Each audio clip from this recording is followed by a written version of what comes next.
मित्रांनो, आज आपण पाहणार आहोत पंडितजी ही अकबर आणि बिरबलची गोष्ट. संध्याकाळ झाली होती. पाहुणे एक एक करून जात होते. बिरबलच्या लक्षात आले की एक जाडा माणूस लाजाळूपणे एका कोपऱ्यात उभा आहे. बिरबल त्याच्या जवळ गेला आणि म्हणाला, मला असे वाटते की तुला काहीतरी सांगायचे आहे. तू संकोच न करता तुला काय समस्या आहे ते मला सांग. माझी अशी समस्या आहे की मी विद्वान आणि खूप जास्त शिकलेलो नाही. तो जाडा माणूस म्हणाला, मी माझे शिक्षण नीट घेतले नाही. मला आता त्याचा पश्चाताप होत आहे. मला समाजाचा एक प्रतिष्ठित व्यक्ती बनायचे आहे. पण आता खूप उशीर झाला आहे. यात काहीही उशीर झालेला नाही. जर तू कठोर परिश्रम घेतले तर तू चांगला विद्वान बनू शकतो. बिरबल बोलला. परंतु असे शिक्षण घेण्यात वर्षे लागतील. तो जाड माणूस म्हणाला, प्रसिद्धी मिळवण्यासाठी मी जास्त काळ प्रतीक्षा करू शकत नाही. सुप्रसिद्ध होण्यासाठी सोपी पद्धत असल्यास मला सांगा. प्रसिद्धी मिळवण्याचा असा कोणताही सोपा मार्ग नाही. बिरबल बोलला, जर तुला प्रसिद्ध व ज्ञानी व्यक्ती बनायचे असेल तर तुला कठोर परिश्रम घ्यावे लागतील व थोडा वेळ थांबावे लागेल. नाही सर, माझ्यात इतका संयम नाही. तो जाड माणूस म्हणाला, मला ताबडतोब प्रसिद्ध व्हायचे आहे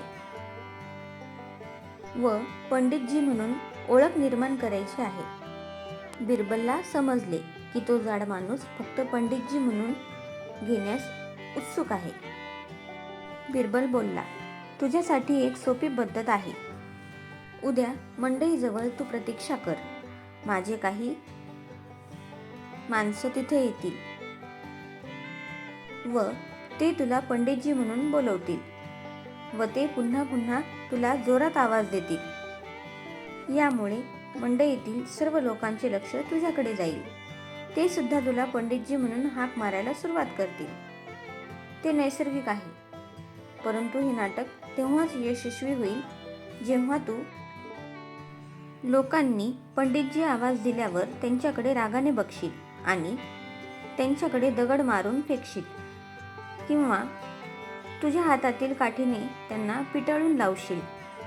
परंतु तू एक दक्षता घे. तुला फक्त हल्ला करायचे, नाटक करायचे आहे. कोणालाही इजा व्हायला नको. दुसऱ्या दिवशी सकाळी बिरबलने सांगितल्याप्रमाणे तो जाड माणूस गर्दीने भरलेल्या मंडईजवळ उभा होता. बिरबलची माणसं त्याच्या जवळ आली व जोरजोरात त्याला पंडितजी पंडितजी म्हणून बोलू लागली. तो जाड माणूस जमिनीवर पडलेली काठी उचलतो व बिरबलच्या माणसांच्या मागे मारायला धावतो. ते जोरजोरात पंडितजींना आवाज देत होते. हे बघून लहान मुलांनी त्या जाड माणसाला घेराव घातला आणि पंडितजी पंडितजी म्हणून बोलायला सुरुवात केली. मंडईमध्ये एक मजेदार देखावा तयार झाला होता. जाड माणूस काठी घेऊन लोकांच्या मागे लागला होता व लोक जोरजोरात हसत होते, नाचत होते व पंडितजी म्हणून त्याला आवाज देत होते. तो जाड माणूस आता पंडितजी म्हणून लोकप्रिय झाला होता. जेव्हा पण लोक त्याला बघत असे तेव्हा ते त्याला पंडितजी म्हणून आवाज द्यायला सुरुवात करत असे. प्रत्यक्षात लोकांना आनंद होत असे जेव्हा हा मूर्खासारखा काठी घेऊन पळत असे. परंतु त्या जाड माणसाला आपण प्रसिद्ध झाल्याचा आनंद होत असे.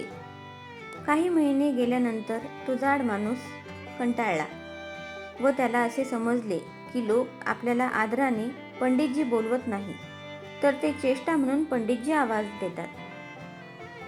ते मला मूर्ख माणूस समजतात का? त्याने स्वतःलाच प्रश्न विचारला. ह्या विचाराने त्याला खूप त्रास होऊ लागला. त्यामुळे तो पुन्हा बिरबलला जाऊन भेटला.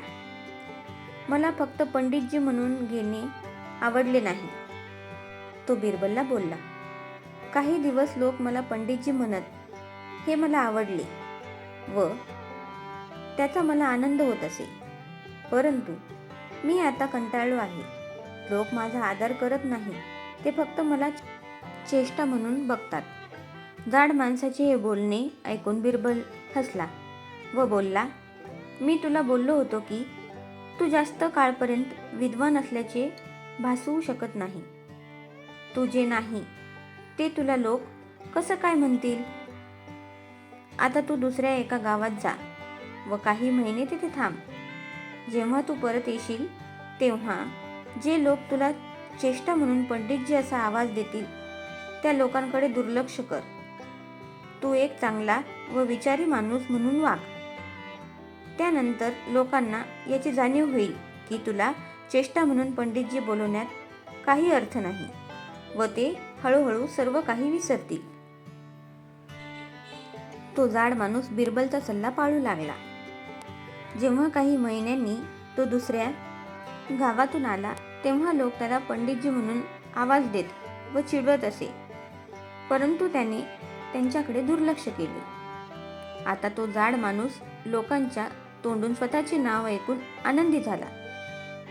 या घटनेवरून त्याला बोध मिळाला की प्रसिद्धी मिळवण्यासाठी कुठलाही मार्ग सोपा नसतो.